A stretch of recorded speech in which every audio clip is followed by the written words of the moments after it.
곡식단을 가지고 돌아오리로다. 아멘. 오늘 성가대 찬양한 것처럼 여호와 우리 주여, 주의 온 땅에 주의 이름이 어찌 그리 아름다운지요. 주께서 지으신 하늘과 땅을 보오니 사람이 무엇이길래 저를 생각하시며 인자가 무엇이길래 저를 권고하시나이까. 시편 8편에서 노래하고 있습니다. 어저께 권사 모임이 있어서 자꾸 여수라고 그러는데요, 순천 정원 박람회장을 다녀왔습니다. 아주 들녘이 황금 벌판입니다. 그리고 꽃향기가 그렇게 아름답고 또 정말 달콤할 수가 없습니다. 올해는 하나님께서 풍년을 주신 것 같습니다. 전반적으로 볼 때 풍년을 주셨는데 정말 곡식도 잘 연그렀습니다. 태풍도 비켜가서 쓰러지지 않았습니다. 또 적당하게 비를 내려주셔서 무 배추들이 얼마나 잘 자라는지, 이제 김장하는 사람들은 좀 싸게 구할 것 같은데 농부들은 굉장히 힘들지 않을까 그런 염려도 하게 됩니다. 오늘 또 구름 한 점 없는 아름다운 가을 날씨입니다. 우리 옆에 사람들이 인사하도록 하겠습니다. 하나님을 예배하는 성도님이 꽃보다 아름답고 향기롭습니다.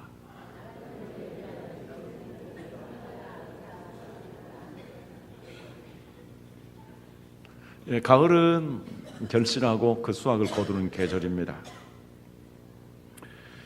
가을의 열매는 다가오는 겨울을 위해서 마련해 준 하나님의 선물입니다. 이제 우리는 가을에 거둔 것을 가지고 다가오는 겨울을 지내게 됩니다.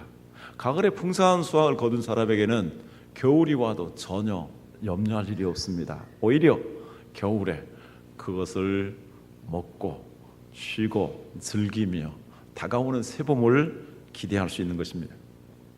그러나 만약에 우리가 가을에 거둔 것이 없고 빈손으로 겨울을 맞이하게 된다면 겨울은 참으로 끔찍하고도 잔인한 계절이 될 것입니다.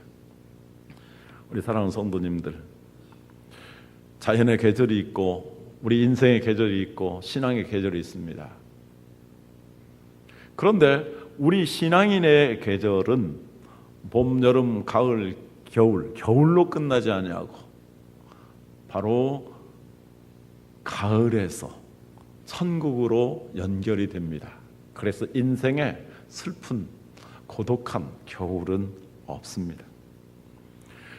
우리가 가을에서 이제 죽음을 지나서 새로운 새봄을 맞이하는데 그것은 영원한 새봄과 같은 것입니다.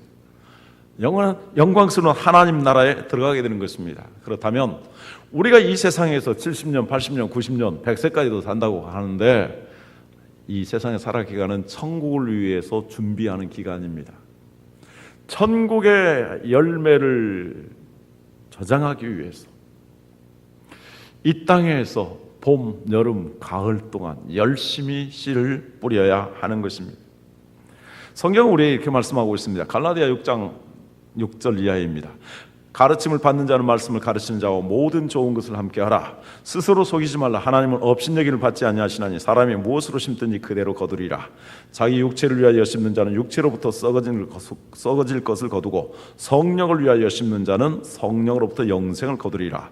우리가 선을 행하되 낙심하지 말지니 포기하지 아니하면 때가 이름에 거두리라. 자연의 원리를 말씀하고 있습니다. 심은 대로 거두게 하시는 하나님이십니다.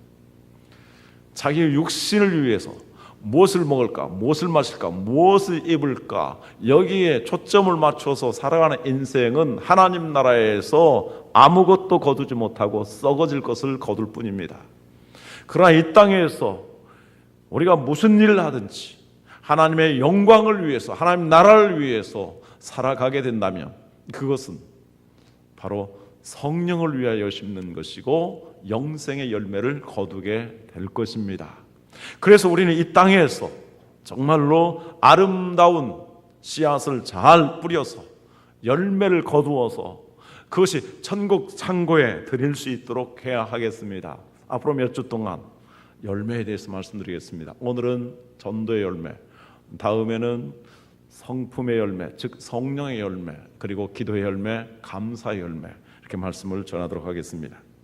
오늘 읽은 성경 말씀은 이스라엘 백성들이 70년 동안 바벨론에서 포로 생활 가운데 있었는데 하나님의 특별하신 기적적인 역사로 그들이 귀환하게 됩니다. 그 귀환의 감격을 노래하고 있는 것입니다. 그것은 마치 우리나라가 일제 36년 동안 정말 노예 생활을 하다시피 했는데 미국을 비롯한 연합군의 승리로 말미암아 일본이 패전하게 되고 항복하게 되어서 1945년 8월 15일 날 우리 조국이 해방의 감격을 누리게 된 것과 같습니다.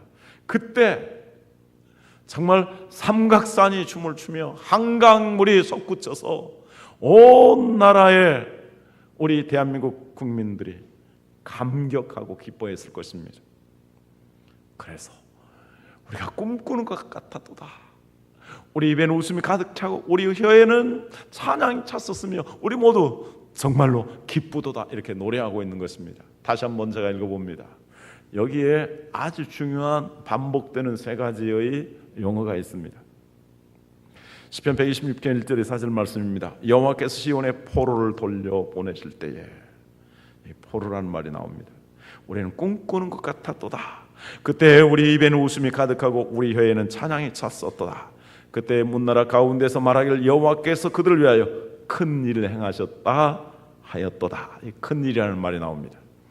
여호와께서 우리를 위하여 큰 일을 행하셨으니 우리는 기쁘도다. 여호와여 우리의 포로를 남방 시내들같이 돌려보내소서. 저는 오늘 이 말씀을 전도와 결부시켜서 말씀을 전하고자 합니다. 여기 보면은 포로라는 말이 두 차례 나옵니다. 그리고 동시에 큰 일이라는 말이 두 번 나옵니다. 그리고 비슷한 말, 웃음이 가득하고 찬양이 찼었으며 기쁘다 하는 말이 나옵니다. 당시 바벨론의 포로로 끌려간 이스라엘 백성들은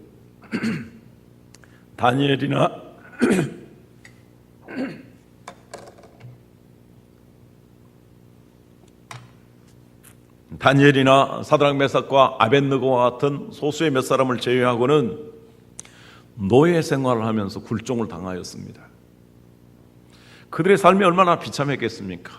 더더군다나 우상 숭배를 강요당했습니다.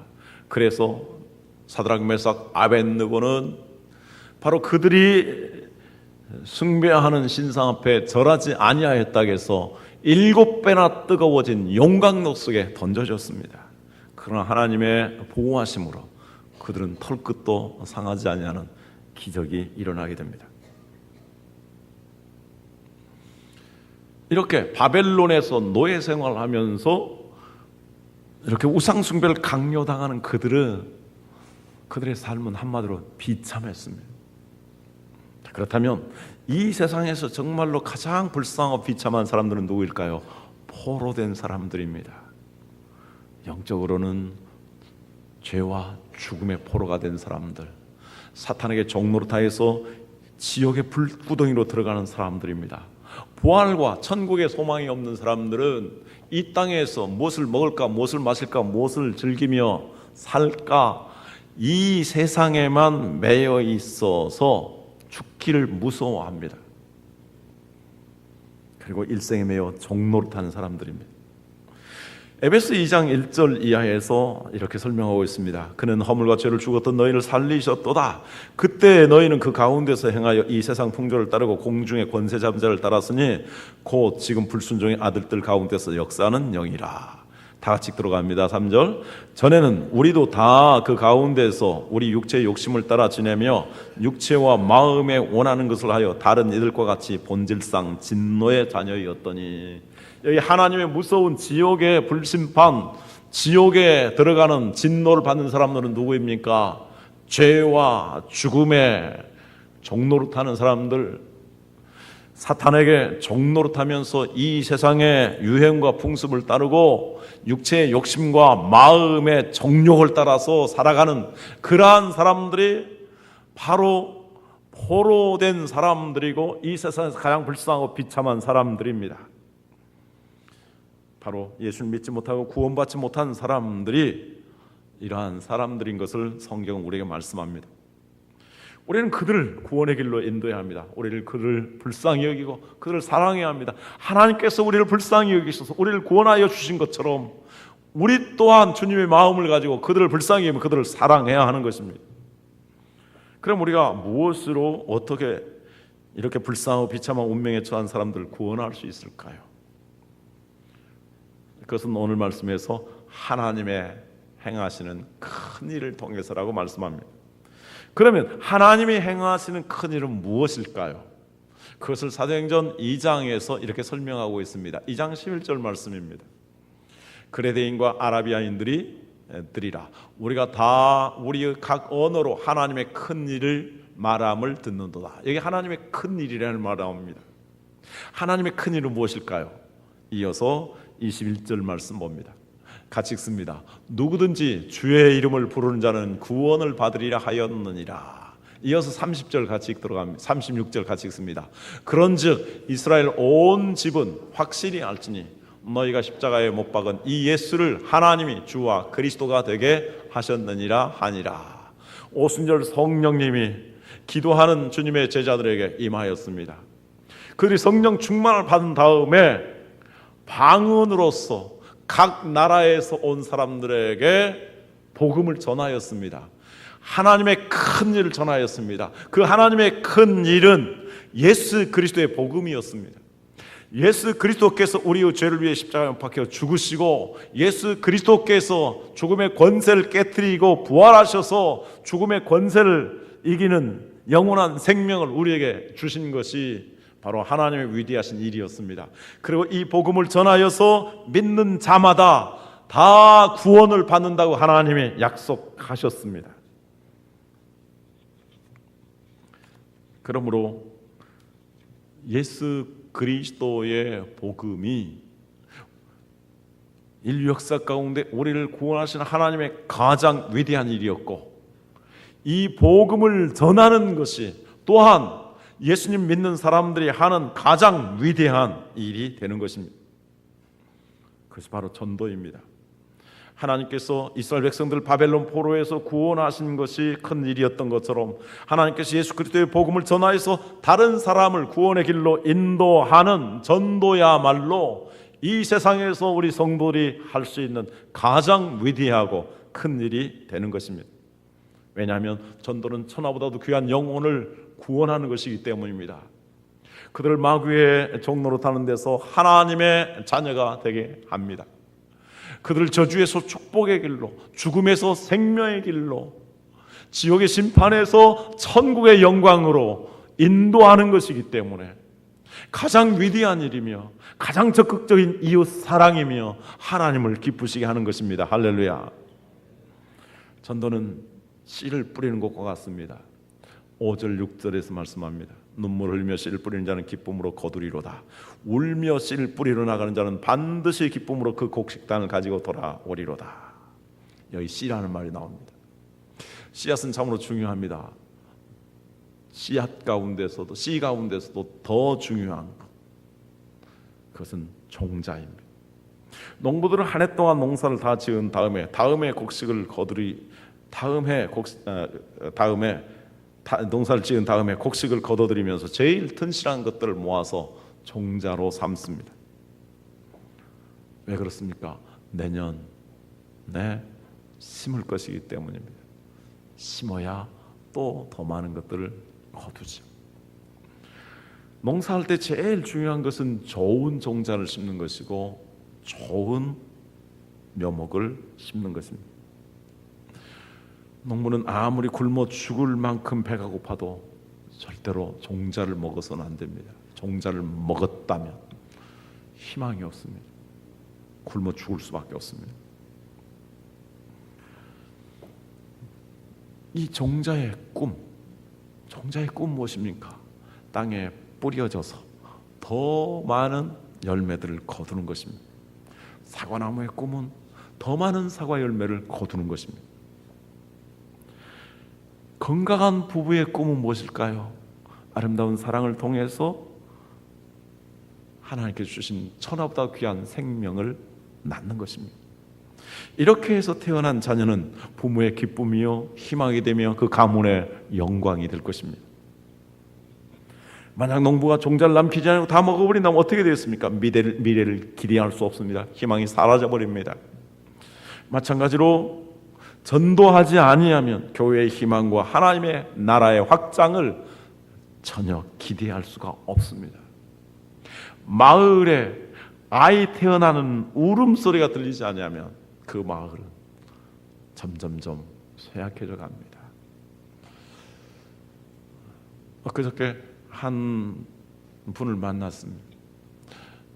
그래서 이야기를 했는데 시골 한 50호 정도 살았다고 합니다.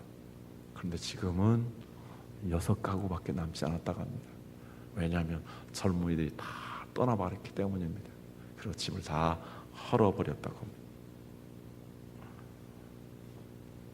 아예 울음소리가 들리지 않으면 폐허가 될 수밖에 없는 것입니다.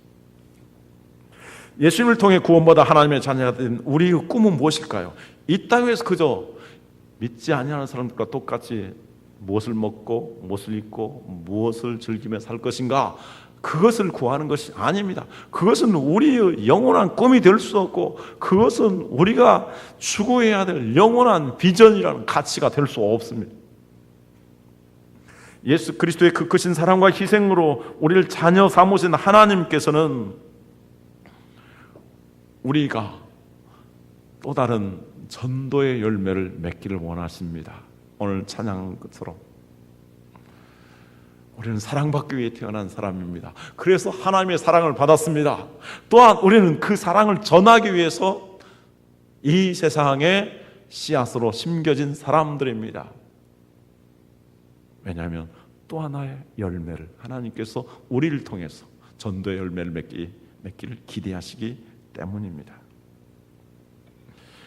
전도는 복음의 씨앗을 뿌리는 것과 같습니다. 뿌리지 않으면 거둘 수가 없습니다. 뿌려야 합니다. 가능한 넓은 땅에 가능한 많이 뿌려야 합니다. 그래야 많이 거둘 수 있기 때문입니다. 성경은 적게 뿌리는 자는 적게 거두고 많이 뿌리는 자는 많이 거둔다고 말씀했습니다. 심는 대로 거두게 하시는 하나님은 많이 널리 뿌렸을 때 많이 거둘 수 있는 것입니다.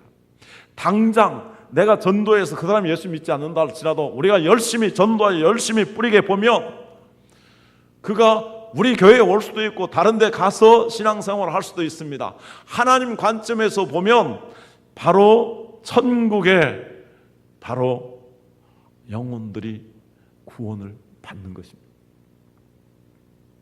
그러므로 우리는 가능한 널리 그리고 많이 전도해야 합니다. 그런데 농부가 씨를 뿌릴 때는 그 계절이 일기가 별로 좋지 않습니다. 찬바람이 쌩쌩 붑니다. 손끝이 시립니다. 황사가 일어납니다. 물속에 들어가면 손이 시려서 참 발을 담그기가 그리고 손을 넣기가 너무나 힘듭니다. 그리고 비바람이 내리칠 때가 있습니다.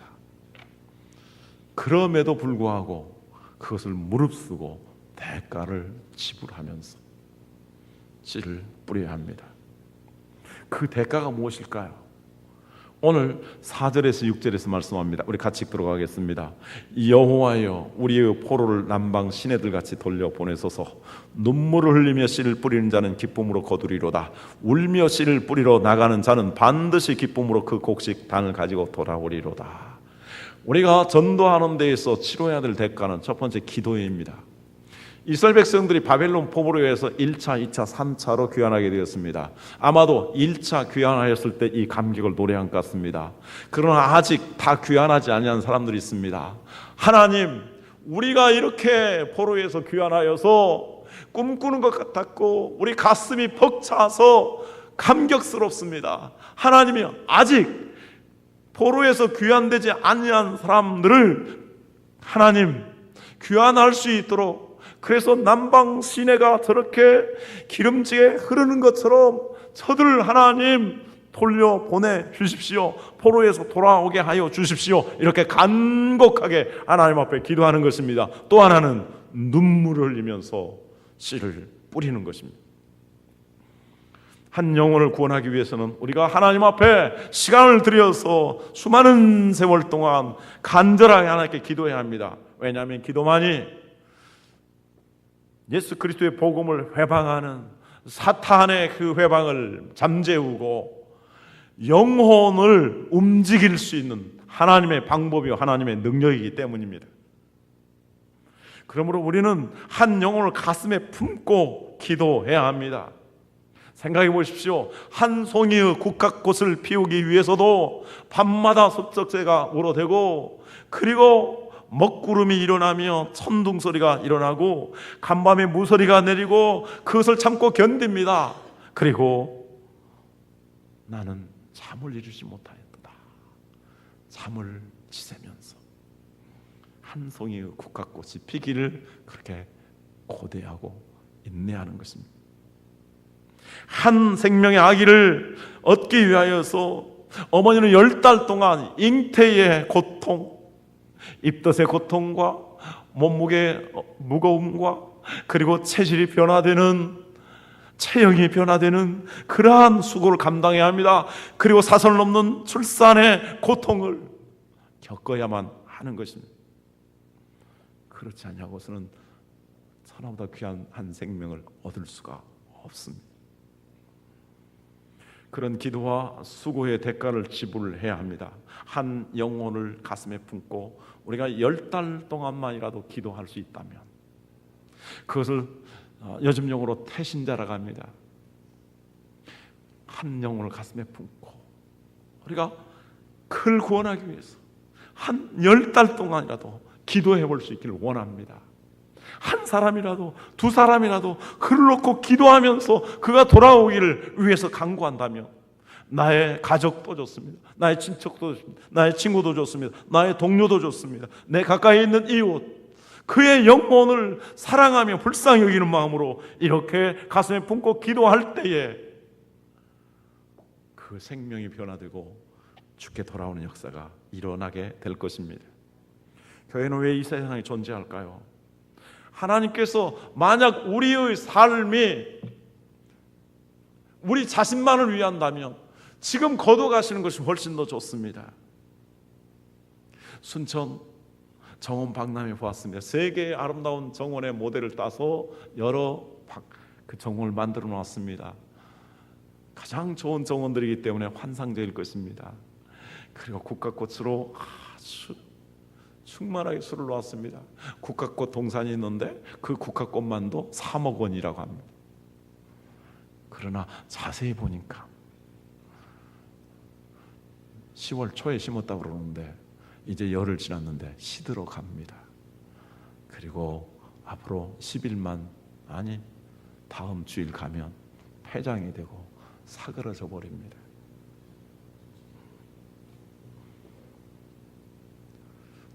그런 정원을 산다 얼마나 좋을까요? 여러분, 아파트 베란다하고는 비교가 안 됩니다. 아무리 베란다 아름답게 가꿔도 그렇게 가꿀 수가 없습니다.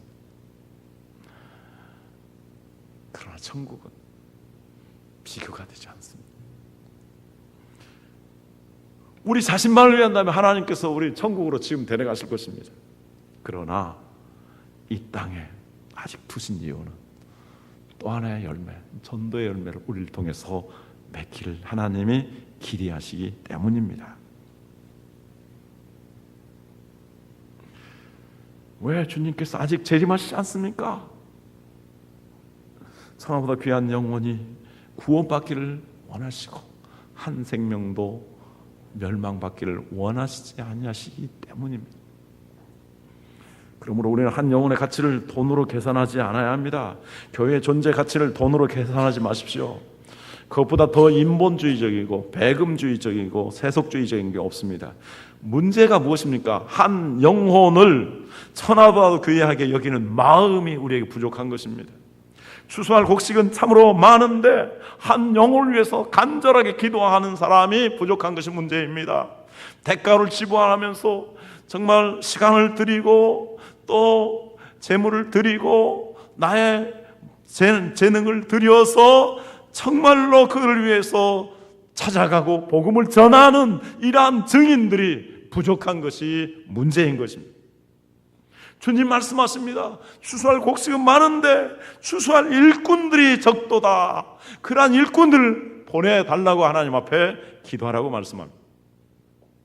그러므로 우리 모두 참으로 주님의 마음을 가지고 한 영혼을 천하보다 귀하게 여기시길 바랍니다. 한 영혼을 위해서 간절히 기도하고 시간을 투자하고 재물을 허비하고 비난과 조롱과 박해 가운데서도 눈물을 흘리면서 복음을 전하는 우리 소망교회 모든 성도들이 되었으면 하는 간절한 바람입니다. 이 위대한 일에는 대가가 지불되어야 합니다. 마치 부모가 자녀를 잘 낳아 훌륭하게 기르기까지 잉태의 고통과 해산의 수고가 따르고 기르고 교육하기 위해서 부모의 헌신과 희생이 필요한 것처럼 한 영혼을 구원하고 한 영혼을 양육하기 위해서 이렇게 하는 것입니다. 오늘날 많은 부모들이 자녀를 한 명 내지 두 명을 주로 많이 낳습니다. 이 한 자녀를 위해서 20년, 30년 동안 얼마나 수고하고 헌신합니까? 그거에 비한다면 우리가 전도를 하는데 100분의 1도 하지 못하는 것이 아닌가 하는 그런 생각을 갖습니다.